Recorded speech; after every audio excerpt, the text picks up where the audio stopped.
Antes de empezar con la lectura bíblica, quiero darle la bienvenida a aquellas personas que nos están visitando por primera vez. Sean bienvenidos, que el Señor los bendiga.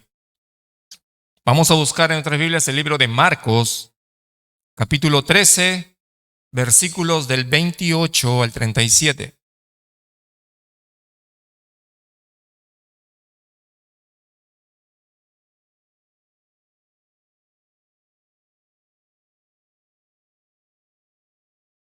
Marcos 13, versículos del 28 al 37. Y nos vamos poniendo de pie para dar lectura a la palabra del Señor. La palabra de Dios dice de esta manera: de la higuera aprended la parábola. Cuando ya su rama está tierna y brotan las hojas, sabéis que el verano está cerca. Así también vosotros, cuando veáis que suceden estas cosas, conoced que está cerca a las puertas. De cierto os digo que no pasará esta generación hasta que todo esto acontezca. El cielo y la tierra pasarán, pero mis palabras no pasarán. Pero de aquel día y de la hora nadie sabe, ni aun los ángeles que están en el cielo, ni el Hijo, sino el Padre. Mirad, velad y orad, porque no sabéis cuándo será el tiempo. Es como el hombre que yéndose lejos dejó su casa y dio autoridad a sus siervos y a cada uno su obra, y al portero mandó que velase. Velad pues, porque no sabéis cuándo vendrá el Señor de la casa, si al anochecer o a la medianoche, el canto del gallo o a la mañana, para que cuando venga de repente no os halle durmiendo. Y lo que a vosotros digo, a todos lo digo, velad. Tomen asiento, mis hermanos, que el Señor los bendiga. Voy a dejarlo con el pastor Rodrigo. En las últimas 4 semanas, un mes, hemos venido exponiendo el sermón del Monte de los Olivos, que ha abarcado prácticamente todo el capítulo 13. Este es el cuarto o quinto sermón, no me acuerdo muy bien. Ya estamos llegando al final de este sermón, de este discurso que da el Señor Jesús, que ha sido un reto para el que expone, pero también para los que escuchan, ¿verdad? Hemos hablado de muchas cosas, quizás posturas acerca referente a los últimos tiempos, y la Escritura misma nos ha ayudado a comprender lo que la misma Escritura está explicando, que creo yo que es lo más saludable para la iglesia. Así que ya hoy sería el último sermón para terminar el capítulo 13. Ya estamos camino al Gólgota, estamos camino ya a la cruz, al día en el cual el Señor será crucificado. Déjenme contarles una pequeña historia a modo de introducción. Hace algunos años, hace varios años, por allá por los 90, trabajé con un señor que era veterano de guerra de Vietnam. Teddy se llamaba, no sé si se llamaba Teddy o le decíamos Teddy, Mr. Teddy. Y él contaba historias fascinantes acerca de la guerra en Vietnam y cómo él era uno de los más jóvenes en su pelotón. Con tan solo 18 años estaba en medio de esta guerra. Y dentro de esas historias nos contaba la responsabilidad que él tenía de hacer guardia en la noche. Y me contaba cómo la jungla de Vietnam es tan densa que en la noche es imposible ver ni siquiera unos cuantos metros delante de uno. Él estaba supuesto a estar despierto, de pie, con su arma, vigilando que ningún ruido que podía crear alguna sospecha del enemigo pudiera estar cerca. Él me contaba, decía que en la noche lo que tú veías era pura hierba, y en la mañana, de alguna manera, los vietnamitas habían puesto estacas y ellos no entendían cómo podían ser tan silenciosos en la oscuridad de la noche. Y muchas veces, por una lluvia, por un relámpago, abrían los ojos y el enemigo estaba ahí, a 2, 3 metros de distancia. Así que él tenía la responsabilidad de permanecer de pie junto a su arma, vigilando que ningún enemigo se acercara. Una de esas veces dice que se quedó profundamente dormido.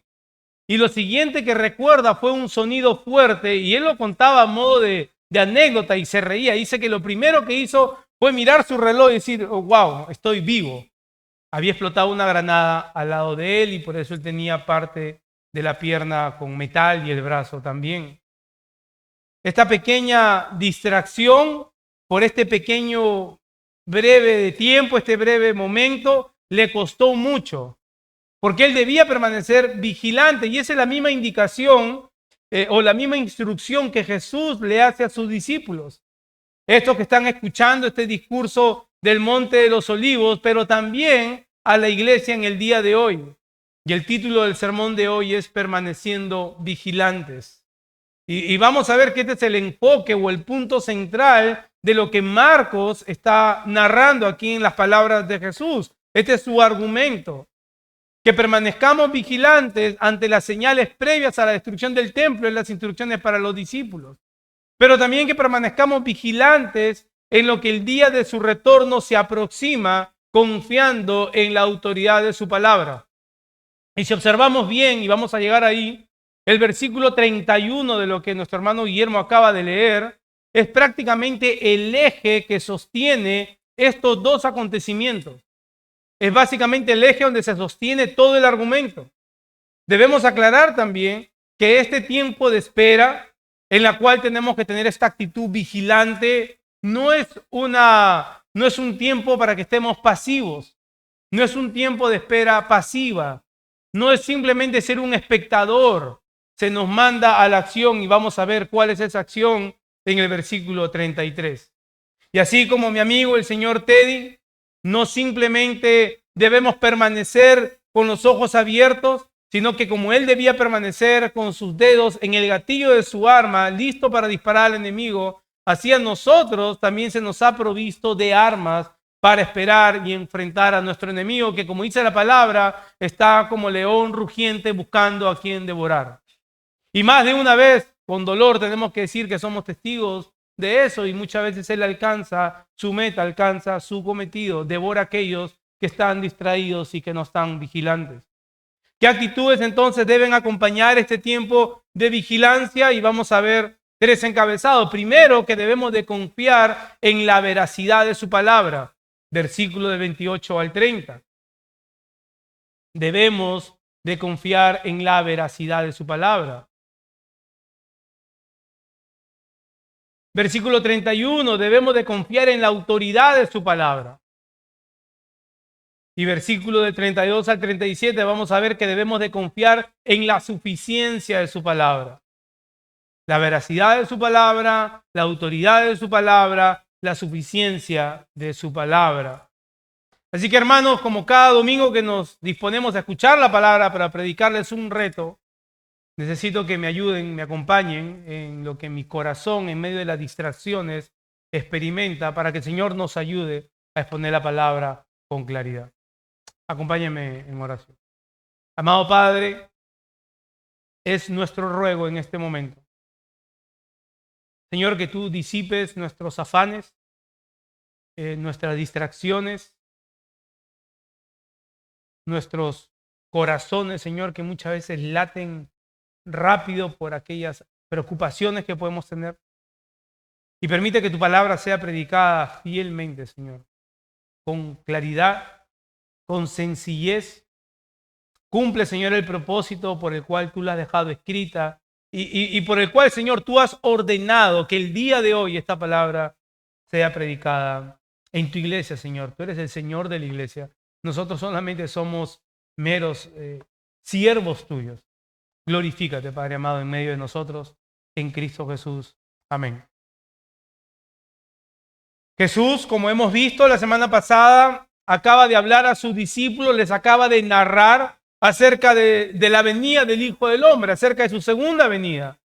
A diferencia de lo que hemos visto con la destrucción del templo, a diferencia de la toma a Jerusalén, las señales que acompañan la venida de Cristo no son señales de aviso. Como hemos visto, no estamos esperando a ver si sale la luna roja y a ver qué cosas están pasando en el firmamento para decir, oh, ya se acerca el día de Cristo, miren, arrepiéntense. No, lo que la palabra nos deja ver es que estas señales acompañan la venida de Cristo.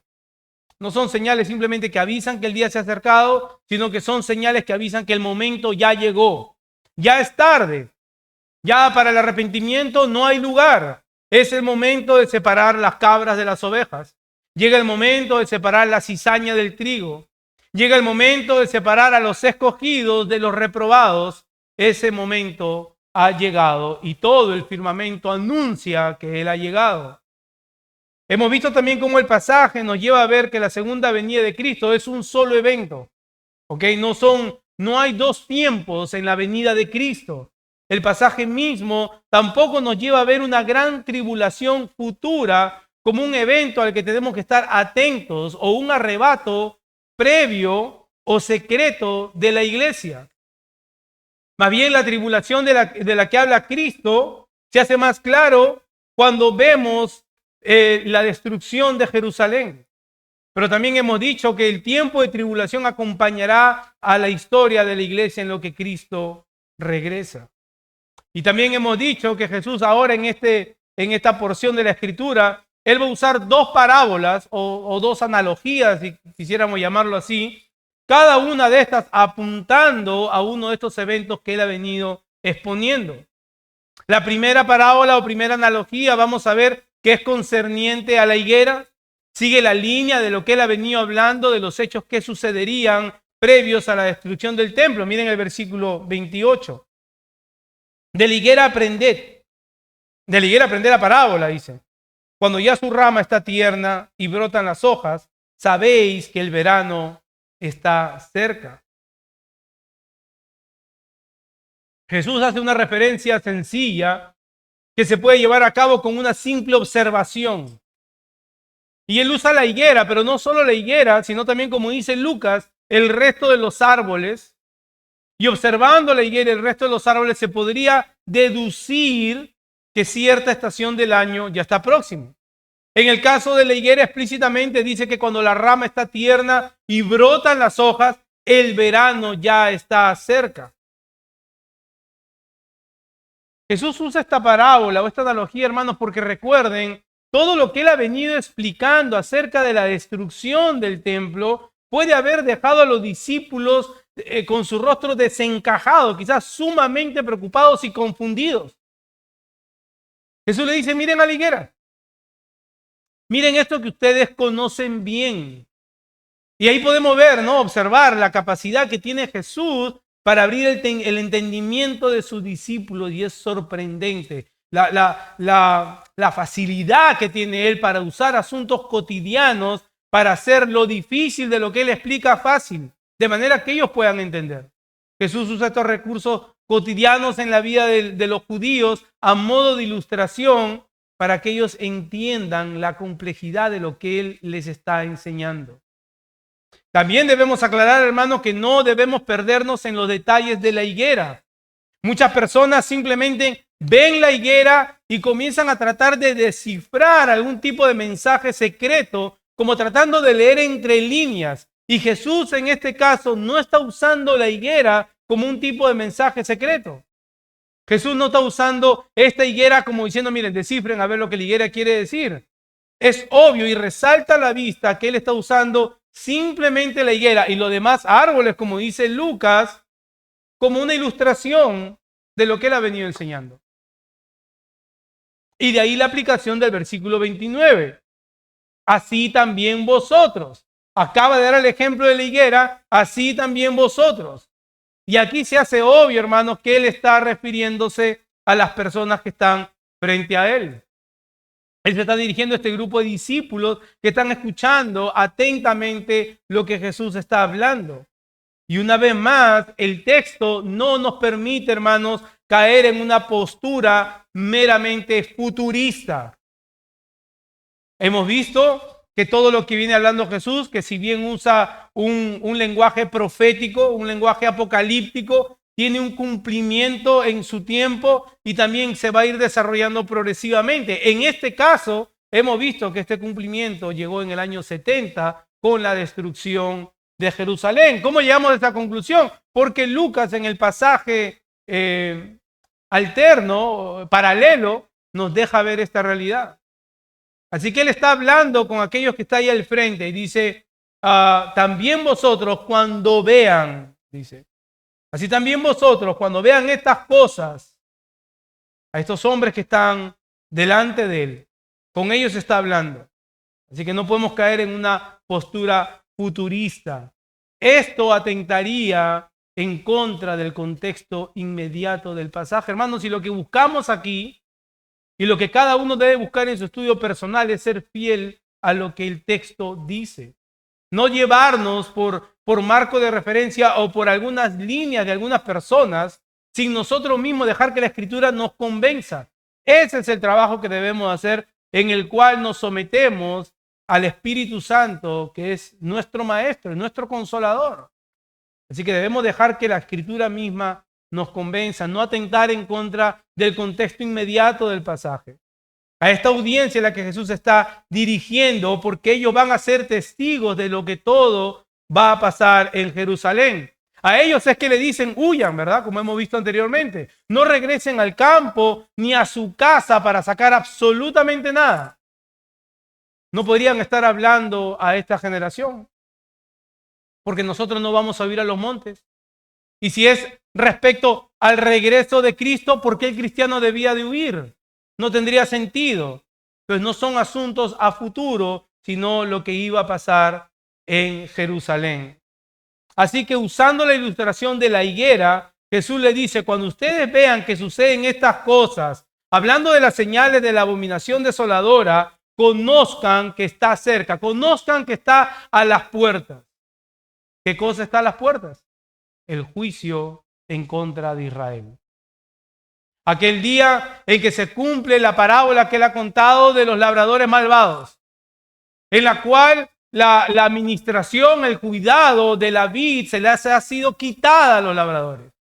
Ha sido transferida a la iglesia. Aquel día de juicio, aquel día de desolación, como no ha habido nunca antes ni habrá, llegará ese día y ellos debían estar atentos a la señal. Es interesante también ver que la frase estas cosas se repite una y otra vez solamente cuando Jesús habla de la destrucción del templo. Por eso podemos llegar a la conclusión que la ilustración de la higuera, la analogía de la higuera, está ligada a ese periodo que él ha venido narrando. Y como hemos dicho, no podía ser referente al retorno, porque las señales que acompañan su retorno serán un evento o un suceso repentino. Jesús confirma esto una vez más en el versículo 30. Dice, de cierto os digo que no pasará esta generación hasta que todo esto acontezca. Amén, amén les digo. Verdaderamente les digo que no pasará esta generación hasta que todo esto que yo les he dicho sucederá. Una vez más, la postura futurista interpreta este texto diciendo que la palabra generación hace referencia a la generación que estará presente en su segunda venida. Pero esto no tendría sentido alguno. Según lo que el texto nos presenta, esta generación se trata de aquellos que están con Jesús, aquellos que están escuchando, porque serían los testigos de la destrucción del templo. Ellos mismos lo presenciaron. Ahora quizás una interpretación aún más alejada, más incorrecta sea la postura dispensacionalista que relaciona la palabra generación. Le dan la interpretación como que Jesús está hablando de personas o de pueblo, queriendo hacer referencia a la nación judía. Y esta postura carece de solvencia bíblica. Nada de eso nos lleva a ver cómo ellos interpretan el texto. Así que lo que tenemos aquí es Jesús dirigiéndose a este grupo de personas usando la higuera como ilustración para que ellos entiendan que ellos serán testigos de estas cosas y que deben estar atentos, deben estar alertas, advertidos ante las señales previas de la destrucción de Jerusalén. Ahora, hermanos, imagínense, 100 años después de esto, imagínense a la iglesia primitiva abriendo el Evangelio de Marcos, leyendo esto y quedándose perplejos al ver cómo lo que Jesús ha profetizado, este evento del cual él ha hablado, él ha anunciado, llega a su cumplimiento. Imagínense la gran seguridad de aquella iglesia que viene siendo perseguida, de aquella iglesia que viene siendo esparcida, expatriados, perseguidos, asesinados, puesto como antorchas vivas, leyendo que las palabras de Jesús son veraces. De ahí nuestro primer encabezado, la veracidad de la palabra. Debemos de confiar en la veracidad de su palabra. La cual en medio de toda confusión, la cual en medio de que cuando nuestro mundo puede estar puesto de cabeza, cuando la vida como la conocemos de un momento a otro cambia, tenemos que volver a la veracidad de su palabra, debemos de confiar en ella. Nosotros leemos la Escritura, hermano, y a mí me sorprende porque al leerla, por la dureza de nuestro corazón, no tiene el impacto que debiera de tener. El pecado ha afectado tanto nuestro corazón, nuestras emociones, nuestro intelecto, nuestros afectos, que leemos la palabra y no tiene el impacto que debiera de tener. Ni para corregirnos muchas veces, ni para consolarnos. Buscamos dónde hallar consuelo, buscamos algo diferente. No me leas lo que dice la Biblia, ya sé lo que dice la Biblia, yo necesito algo más. Pero miren lo que el salmista en el Salmo 119, versículo 50 dice. Este es el consuelo en mi aflicción, que tu palabra me ha vivificado, tu palabra me ha dado vida. No nada externo. Y recordemos que este salmista está siendo llevado al exilio babilónico. Eso es lo que dicen los comentaristas. Y en medio de eso, en medio de ser llevado preso, esposado, despojado de todas sus propiedades, dice, este es mi consuelo en medio de mi aflicción. Tu palabra me ha vivificado. ¿Por qué el salmista podía exclamar algo así? Porque él con toda seguridad puede decir que en medio de su problema, en medio de su dolor, en medio de su sufrimiento, puede hallar consuelo en la palabra de Dios que lo ha vivificado en algún momento de su vida. Él puede encontrar consuelo en el hecho que la palabra de Dios le ha dado vida, que la palabra de Dios es veraz, que la palabra de Dios es verdadera. ¿No debiera ser esta nuestra actitud, hermanos? A veces nos toca hablar con diferentes hermanos y yo mismo reflexiono en mi vida que tanto tiempo estamos pasando en la lectura de la palabra. Que tanto tiempo nos estamos sumergiendo en la palabra del Señor. ¿No debiera ser esa misma la resolución en nuestra vida en medio de todo tiempo, no solo de aflicción, pero en medio del gozo?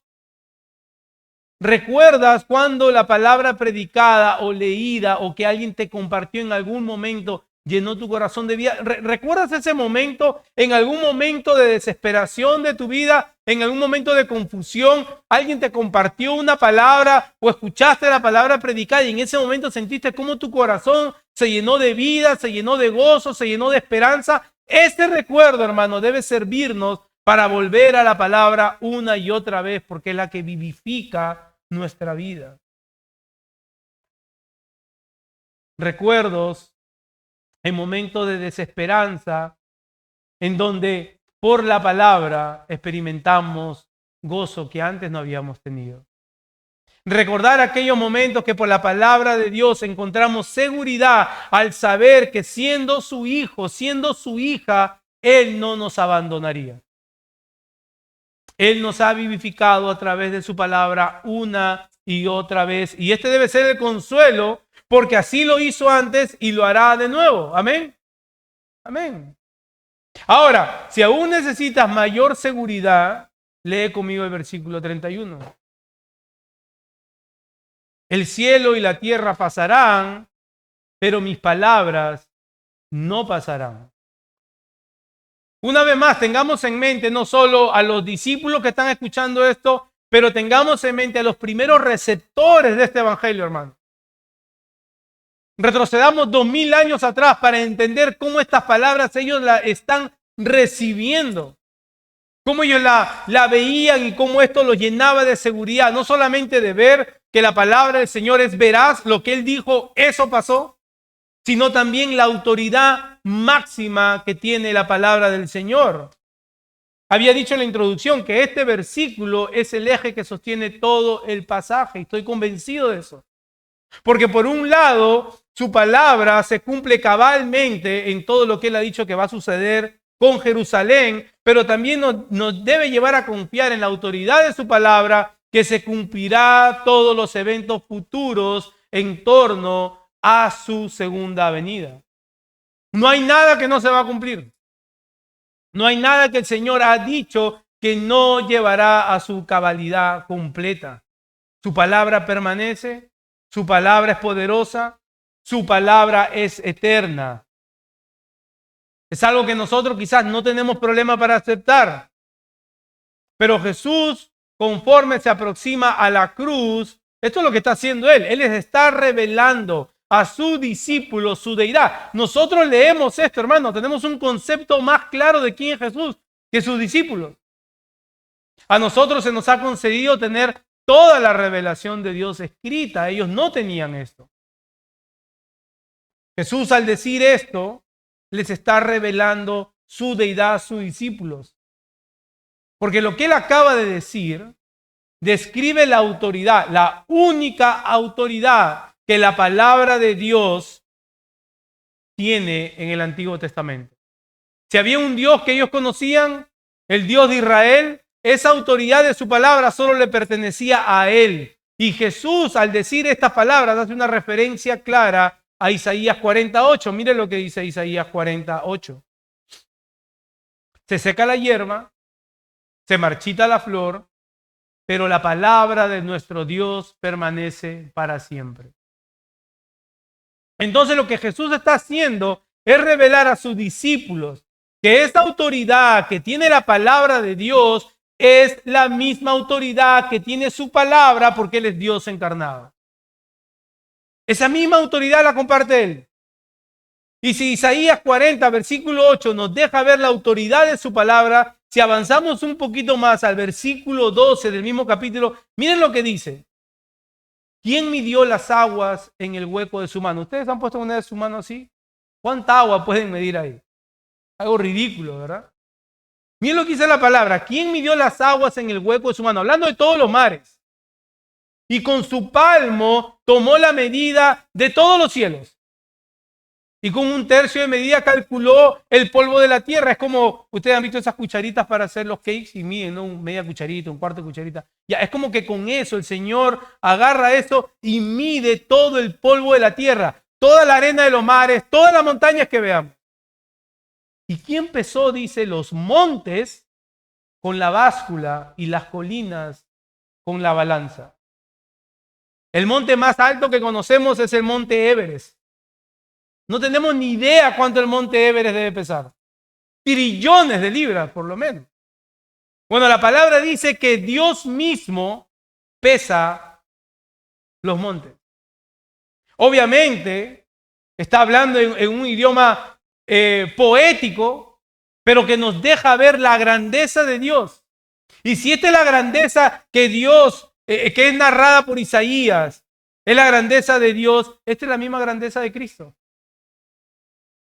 Así que si el versículo 8 nos da esperanza, nos deja ver la autoridad máxima que tiene la palabra de Jesús, que es Dios encarnado, el versículo 12 nos deja ver su grandeza y su poder. De la misma manera, los autores del Nuevo Testamento, Juan 1:3 dice, todas las cosas fueron hechas por medio de Él y sin Él nada de lo que ha sido hecho fue hecho. Nada.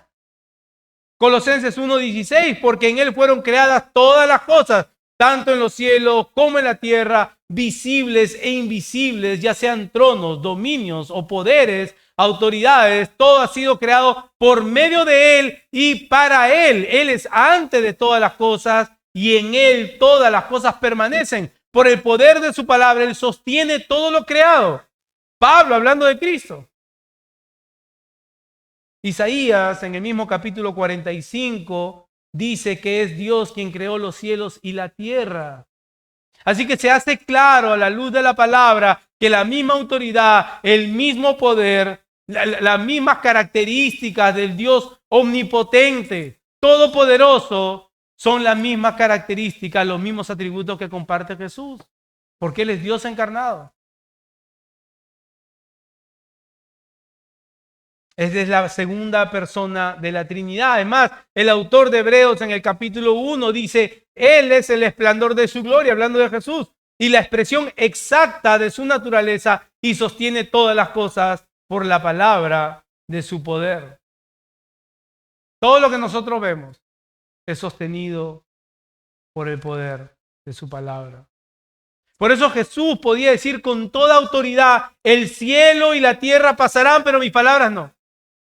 Él hubiera dicho, el cielo y la tierra pasarán, pero las palabras de Yahvé, las palabras de Adonai, las palabras de Dios no pasarán. Dice, mis palabras no pasarán. Se toma una gran atribución. Una atribución y una gloria que le pertenece. Porque él también hubiera podido haber dicho, se seca la hierba, se marchita la flor, pero mi palabra permanece para siempre. Y hubiera sido lo mismo. Así como Isaías lo cita. No habría ningún problema, no habría ninguna contradicción porque Él es Dios hecho hombre. Él quiere que sus discípulos tengan esa confianza que delante de ellos, una vez más, así como en la tormenta, Él les está mostrando que es Dios hecho hombre y que este Dios hecho hombre va rumbo al Calvario para pagar por los pecados de los suyos. Y que aunque todo parezca que está yendo en contra de ellos, ellos pueden confiar en que sus palabras tienen una autoridad máxima. Máxima.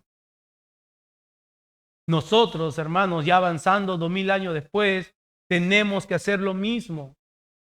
Si tú has profesado tu fe en Cristo Jesús, si tu confianza está puesta en Él, si tú te has arrepentido de tus pecados delante de Dios, esta palabra es para ti. Y puedes confiar absolutamente en todo lo que está escrito aquí.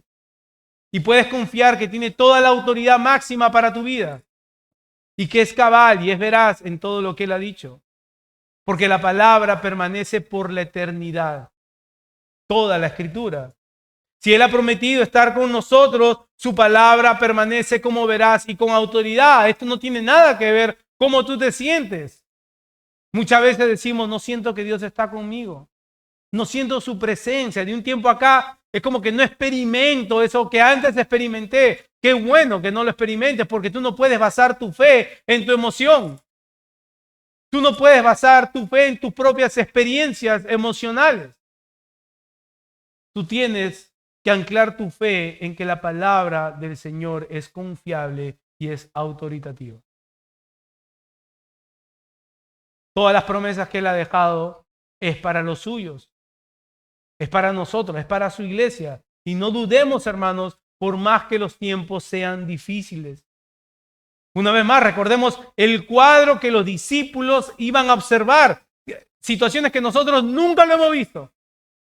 Destrucción completa a su alrededor. ¿Alguien ha sido testigo de destrucción completa? No, Rowe sigue de pie. Muerte por todos lados. El templo donde todos adoraban lleno de cuerpos calcinados. No solo eso, gentiles entrando al lugar santísimo y ofreciendo sacrilegios, profanando el lugar santísimo. Y el mensaje de Cristo es uno. Confía, mis palabras no cambian. Su palabra es eterna. Su palabra siempre se cumple y su palabra permanece igual. No importa las aflicciones que estemos atravesando. En medio de toda situación debemos de confiar en Él. Ahora, si seguimos leyendo, viene un pequeño problema, un pequeño gran problema. A la luz de lo que Jesús acaba de decir, que su palabra tiene toda autoridad, a la luz de lo que Él está revelando, ¿verdad? Su palabra tiene la misma autoridad que Dios porque Él es Dios encarnado. ¿Cómo podemos leer el siguiente versículo entonces y que nuestro corazón no comience a agitarse o afanarse? Miren el versículo 32. Pero de aquel día, de la hora, nadie sabe. Ni aun los ángeles, que están en los cielos, ni el Hijo, sino el Padre. Primero notemos una vez más la transición que hace Jesús. Pero de aquel día, obviamente, ahora está hablando de la segunda venida, que es la otra parte de las preguntas que le habían hecho los discípulos sobre el final del siglo y su retorno. Y esto es lo que Él tiene que decir al respecto. Nadie lo sabe. Ahora, seríamos negligentes en dejarlo así y seguir exponiendo el resto del pasaje, porque esto merece y necesita una explicación. Y voy a tratar de dar la mejor explicación posible en mis limitaciones, obviamente. Esa sola declaración, nadie lo sabe, no sería de ninguna manera conflictiva ni controversial para ninguno de nosotros. ¿Quién no lo sabe? ¿Los ángeles? No, ok, está bien, no habría ningún problema con eso. Pero ni el Hijo, ni Cristo mismo sabe el día de su retorno. Muchos se valen de este versículo para llegar a la conclusión de que Jesús fue un simple humano, usado sí por Dios, quizás un buen maestro, quizás un gran profeta.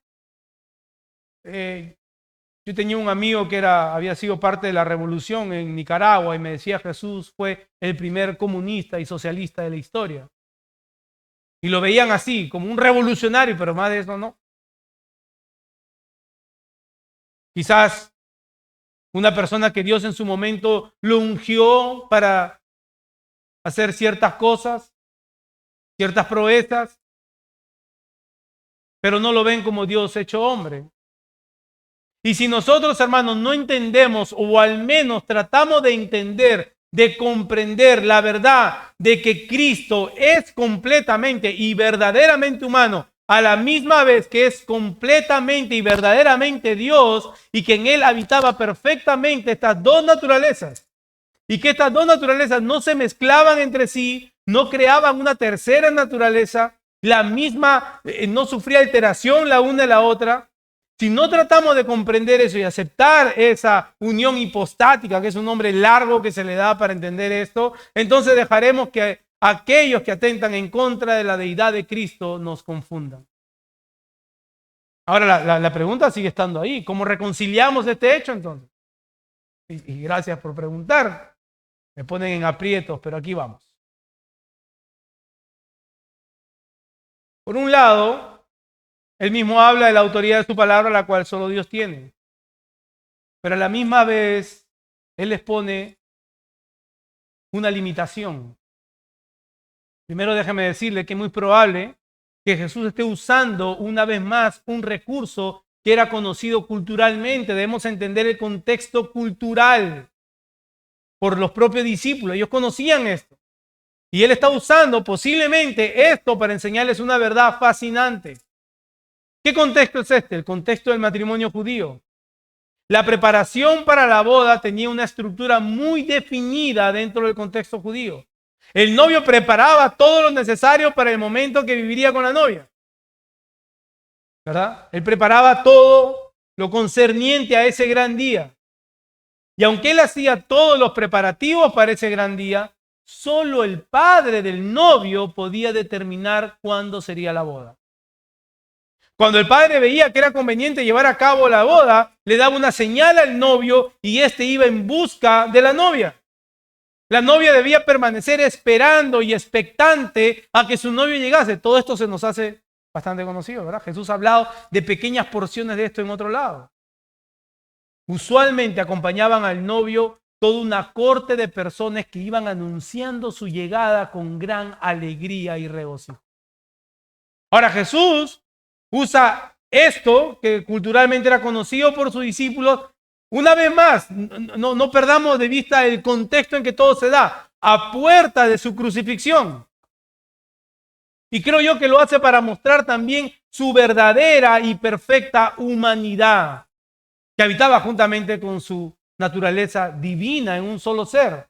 Esta humanidad vela, por así decirlo, atributos propios de su deidad. No es que Él se despojó de sus atributos. No es que cuando Él se encarnó en el cielo dejó atributos propios de su deidad. No, Él era verdaderamente Dios con todos sus atributos divinos. Pero esta naturaleza humana vela, eclipsa de cierta manera aquello que era propio de Él como divino o como deidad. La palabra correcta es deidad. Una mosca. Miren lo que la Escritura nos muestra, este contraste. Por un lado, vemos que nació de mujer. Pero Juan declara que Él era preexistente y eterno. Por un lado, manifiesta emociones y debilidades humanas, ¿verdad? Tuvo hambre, tuvo sueño, lloró. Pero por otro lado, vemos que tiene un poder único para calmar tormentas que el Antiguo Testamento solo se las da a Dios. Hemos visto su omnisciencia al conocer los pensamientos de los hombres. Le dice, ¿por qué piensan así? Él conocía todo aquello que estaba en la mente de los hombres. Pero por otro lado, Lucas nos narra que Él crecía en conocimiento. La Escritura declara que Él es el autor de la vida, mas sin embargo murió físicamente y sufrió al ser crucificado. Se fatigó y era creador de todo. A la misma vez tenía todo el poder para perdonar pecados. Hermano, esto es incomprensible para nosotros. Es un misterio. Pero la palabra declara estas cosas. Así que podemos decir, hermanos, con toda confianza, que Jesús mismo se autoimpuso un velo y que en ciertos momentos no usó atributos divinos. Esta es una de ellas. Esto no va en contra de su divinidad, sino que nos deja ver el misterio de su encarnación. Y en su humanidad solo vino a dar a conocer todo lo que el Padre le había revelado. No he venido a hablar mis palabras, sino aquellas palabras que oí del Padre. El punto central de lo que Jesús está diciendo, hermanos, en el versículo 32, es dejarle saber a los discípulos a permanecer en una actitud vigilante y que ellos no necesitaban saber ni fechas ni tiempos. A la misma vez que Jesús nos deja ver su sumisión completa a la voluntad del Padre, como bien lo vemos más adelante en el huerto de Getsemaní, que no se haga mi voluntad, que se haga tu voluntad. Una respuesta similar hallamos en Hechos 1:7. La pregunta de los discípulos también es muy parecida y la respuesta de Jesús fue esta. No le corresponde a ustedes saber los tiempos ni las épocas que el Padre ha fijado en su propia autoridad. Pero aquí hay una diferencia notoria. Jesús ya fue al Padre. Jesús ya ha sido glorificado. Así que los discípulos y la iglesia en general no deben estar obsesionados con fechas, señales. Muchos se han atrevido a decir que en tal mes, muchos dicen no podemos decir el día, pero sí podemos hablar del año. Y así han pasado muchos y se han tenido que retractar, pero en su terquedad y en su soberbia han tratado de dar otras fechas. Nada de esto debe distraer a la iglesia. Lo que la iglesia debe hacer es descansar en la suficiencia de su palabra y obedeciendo a tomar las acciones que Él nos dice a continuación. Versículo 33 dice, mirad, velad y orad, porque no sabéis cuándo será el tiempo. ¿Se escucha o se fue? Las palabras mirad y velar realmente constituyen una sola palabra en el original. Quiere decir estar alertas. Eso es lo que quiere decir. Quiere decir prestar mucha atención. Y a esto se le suma la oración. Una oración constante y con sentido de alerta, porque no sabemos cuándo volverá el Señor por su iglesia. Eso es lo que debiéramos estar haciendo nosotros, hermanos. Orando constantemente. Esta llamada a estar alertas, a estar atentos, se repite una y otra vez en el resto del pasaje. Es la actitud que los siervos de la parábola, como Jesús está narrando, deben tener. Miren el versículo 34. Es como el hombre que yéndose lejos, dejó su casa y dio autoridad a sus siervos y cada uno su obra. Al portero mandó que velase, que esté alerta o que esté muy atento. Y de la misma manera la iglesia debe permanecer alerta, no porque el Señor se ha ido lejos. Una vez más, hermanos, no nos perdamos en los detalles de la parábola o en la analogía. El Señor no es como el hombre de esta casa que se ha ido muy lejos. El Señor está con su iglesia todos los días. El punto de la parábola es la enseñanza que está dejando. Versículo 35 dice, velad pues, porque no sabéis cuándo vendrá el Señor de la casa, hacia el anochecer o a la medianoche o al canto del gallo o a la mañana. ¿Se dan cuenta que no hay un tiempo preciso? Versículo 36, para que cuando venga de repente no nos halle durmiendo. Y lo que a vosotros digo, a todos digo, trasciende todos los tiempos, velad. La instrucción es que el Señor no nos halle distraídos. ¿Qué quiere decir que nos haya distraídos, hermano? Que nos haya enredados en asuntos que no son los de su negocio. Que nos haya enredados en asuntos que el mundo ofrece.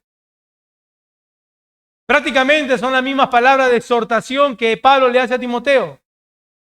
El soldado en servicio activo, dice Pablo, no se enreda en los negocios de la vida diaria a fin de agradar al que lo reclutó como soldado. Y Pablo usa también esta imagen de soldado para hacerle ver a Timoteo, no te enredes en cosas vanas.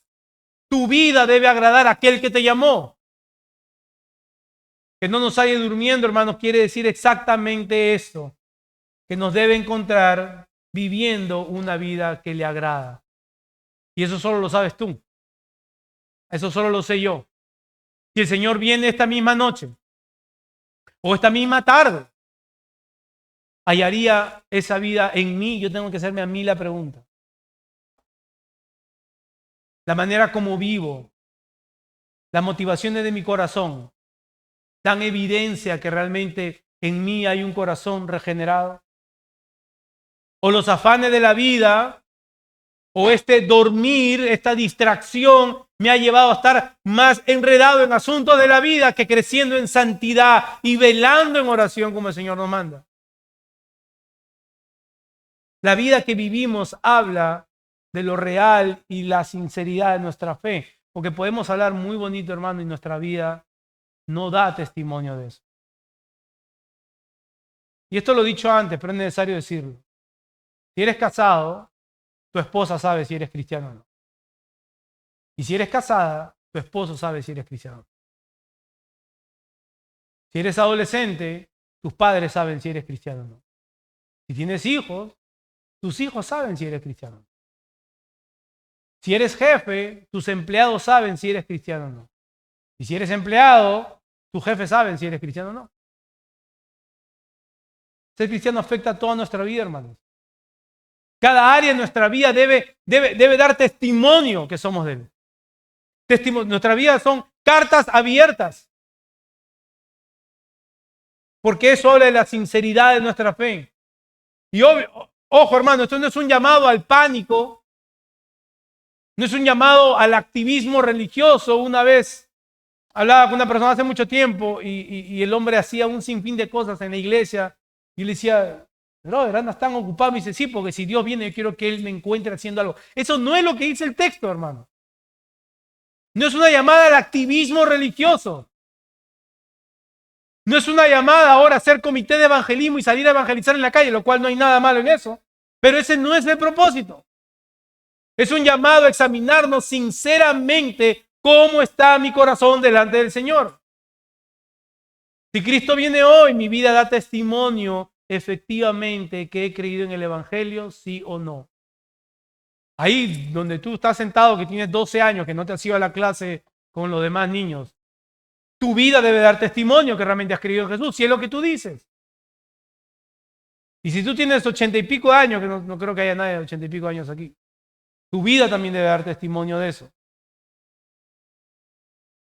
Lucas en su Evangelio complementa esta idea. Miren lo que dice. Estén alerta, no sea que sus corazones se carguen con disipación, con distracción, con embriaguez y con las preocupaciones de la vida.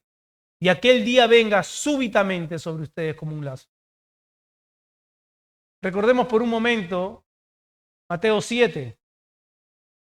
El Señor Jesús ha dicho que en aquel día muchos dirán que, Señor, Señor, ¿verdad? En tu nombre expulsamos demonios. En tu nombre profetizamos. En tu nombre hicimos un sinfín de cosas. ¿Y cuál es la respuesta del Señor? Alejado de mí. ¿Verdad? Porque la vida activa del cristiano o el activismo no da testimonio certero de que realmente somos de Cristo. Si vemos bien estas personas que dicen, Señor, Señor, en tu nombre profetizamos, en tu nombre expulsamos demonios, en tu nombre hicimos tal y tal, ellos son bastante activos en sus iglesias, podríamos decirlo, trayéndolo al contexto de acá. El Señor le dice, alejado de mí. Nunca los conocí, hacedores del mal. Esto no habla de una relación íntima con el Señor. Y por eso no debemos de tomar esta exhortación como un llamado a permanecer hiperactivos en la iglesia. Que colaboremos, hermanos, y que hagamos para la iglesia, eso es bueno. No estoy diciendo lo contrario. La vida de oración, hermanos, aquella dependencia y aquella humillación constante delante del Señor, aquel tiempo en donde admitimos que dependemos en todo y para todo en Él, eso, hermanos, será un indicativo de que no estamos durmiendo, sino que estamos velando atentamente. ¿De qué manera estamos velando? Dependiendo y confiando en Él, orando para que el Señor nos ayude con la lucha diaria y constante que tenemos en contra del pecado.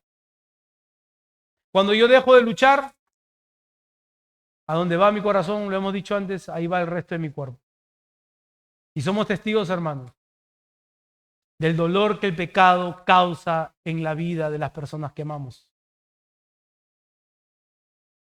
Solo este tiempo constante de oración es lo que nos lleva a ver a que tenemos una relación íntima con el Señor. Yo puedo hacer un sinfín de cosas aquí, puedo predicar aquí, hermano, simplemente buscando mi propia gloria y no dependiendo del Señor. ¿De qué otra manera, hermanos, podríamos esperar a nuestro Señor? Sino orando constantemente, intercediendo por otros, hermanos, intercediendo por aquellos que se duelen por el pecado de otros y por su propio pecado, orando constantemente por el propio pecado de nuestro corazón que nos asalta constantemente. Los tiempos son difíciles, hermanos. Es algo que lo hemos dicho muchas veces y lo hemos escuchado muchas veces. Todo a nuestro alrededor puede cambiar en menos de 5 minutos, sea para bien o sea para mal. Todo a nuestro alrededor es cambiante, es efímero. Gente que conocemos hoy podríamos muy bien no volver a ver. Personas que por un momento se veían tan fuertes físicamente, la enfermedad puede tocar a sus puertas y en unos cuantos meses no estar más con nosotros. Nuestra economía puede cambiar en un abrir y cerrar de ojos. Nuestra paz puede ser alterada de un momento a otro. ¿Y a dónde vamos a ir? ¿A dónde vamos a encontrar refugio? En aquel, hermanos, que nos ha prometido estar con nosotros en todo tiempo. En aquel en el cual su palabra es certera, su palabra es veraz, su palabra tiene autoridad y su palabra es suficiente, hermano. Es suficiente. Su palabra no cambia nunca. Si el Señor viniese hoy, que es muy probable que pueda venir hoy, ¿nos hallaría distraídos? ¿Nos hallaría distraídos en nuestros pecados? ¿Nos hallaría enredado en los asuntos del mundo? Dijo un teólogo, mata el pecado o él te matará a ti. Y es una realidad dura, cruel, pero es real. Valga la redundancia, es real, hermanos. Y ustedes saben de lo que hablo. O quizás el Señor llegaría y nos hallaría orando por nuestros débiles corazones.